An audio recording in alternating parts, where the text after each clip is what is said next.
But those were the little tests that a young 22-year-old boy had to face to start ministry. At 22. Yes. And you were not discouraged to just pack up and start going back? No, not at all.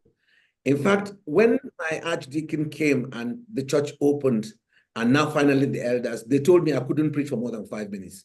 So I agreed. So I preached.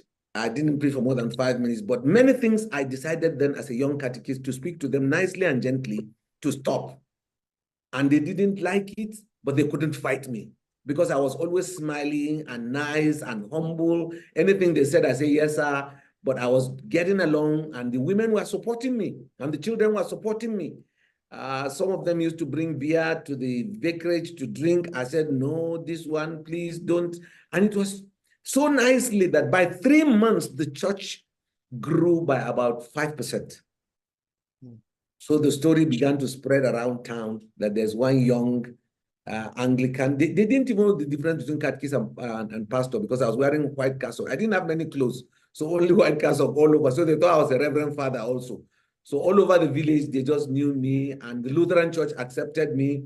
The brethren at that time, young brethren, Philip Mukunga, Paul Tyre, all those young boys now, young men at that time now, who are now bishops all over Adamawa, we all were together at that time. I attended AFCS conferences, FCS meetings. In fact, FCS meetings held in the youth center next to my room.